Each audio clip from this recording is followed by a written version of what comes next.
hoje nós vamos falar a respeito das narrativas bíblicas, principalmente do Antigo Testamento, e vamos falar dos livros da Bíblia que contêm poesias. O que é uma narrativa? É toda obra literária que conta uma história.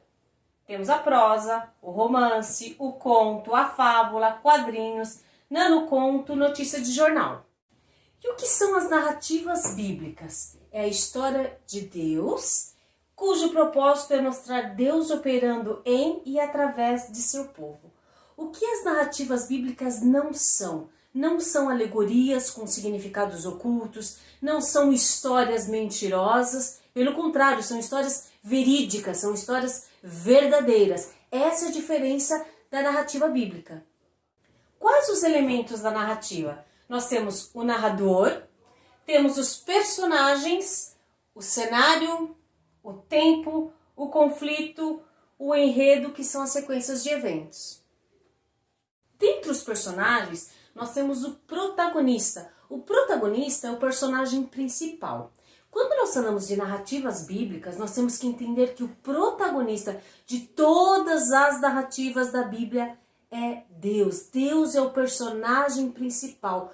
Tudo que se fala a respeito das narrativas, nós temos que entender que Deus está acima de todas as histórias, de todas as narrativas. Ele é o personagem principal. Se há um personagem que nós devemos admirar, venerar, adorar, é Deus. Em relação ao cenário, nós temos o cenário físico, temporal e cultural. Esther e Daniel passam num cenário físico palaciano. Já o livro de Ruth passa num cenário cultural de hostilidades entre moabitas e israelitas.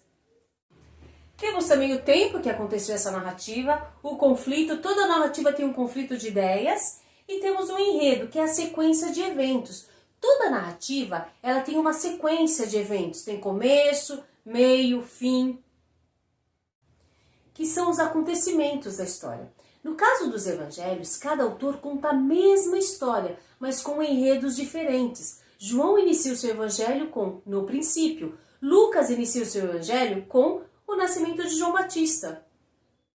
Aqui nós temos um quadro da Bíblia.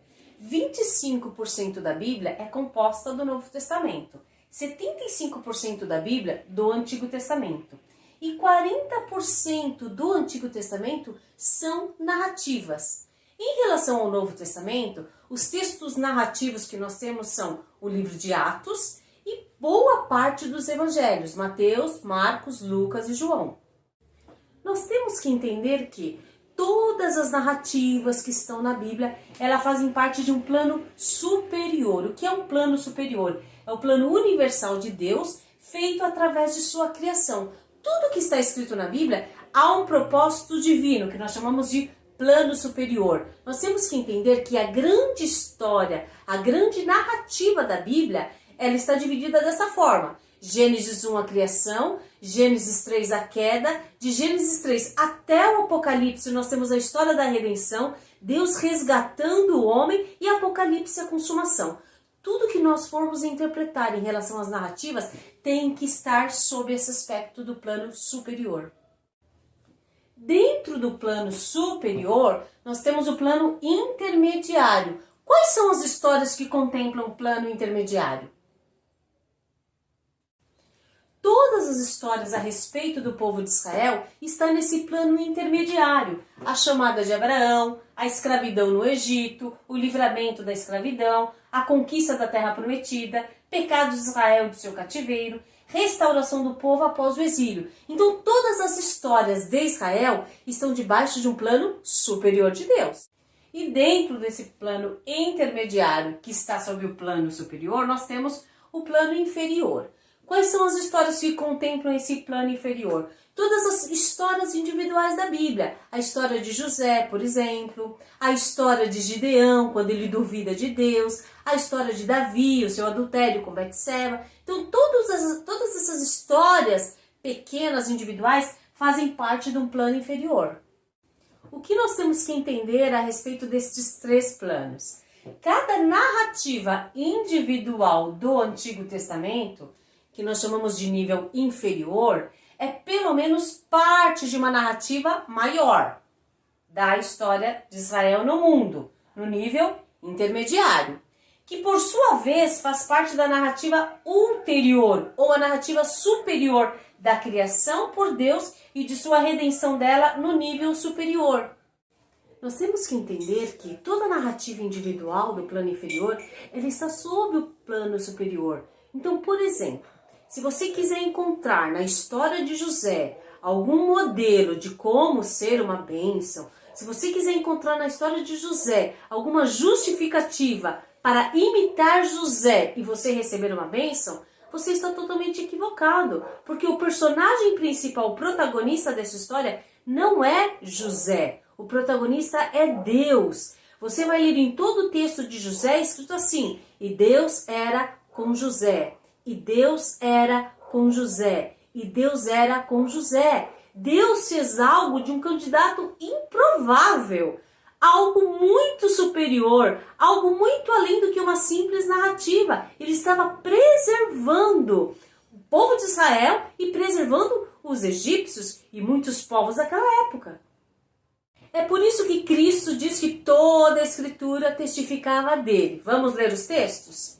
E disse-lhes: são estas as palavras que vos disse estando ainda convosco, que convinha que se cumprisse tudo o que de mim está escrito na lei de Moisés e nos profetas e salmos.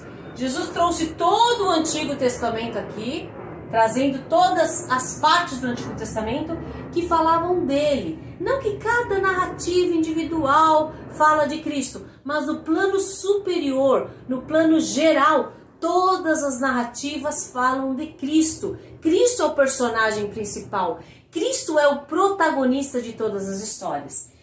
Também João 5,39 diz assim: examinais as Escrituras, porque vós cuidais ter nelas a vida eterna, e são elas que de mim testificam. Toda a Escritura testifica de Cristo. Todas as histórias testificam de Cristo.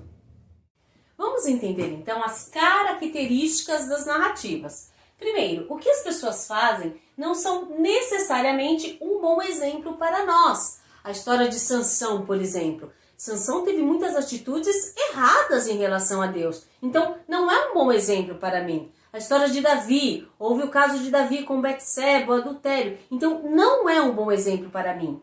Segundo, não ensinam diretamente uma doutrina. Então, quando nós falamos que não ensina diretamente uma doutrina, nós podemos dar o exemplo de Gideão.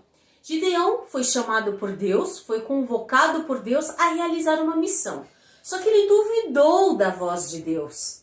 Então, a história de Gideão não ensina uma doutrina de que eu tenho que fazer provas com Deus. Se Deus falou comigo, eu vou fazer provas com Deus para ter certeza que foi Deus que falou comigo. Então, eu vou seguir o exemplo de Gideão, porque eu criei uma doutrina em cima disso. Errado! Gideão errou de duvidar da palavra de Deus. Então, não é um exemplo que eu deva seguir, não é uma doutrina bíblica.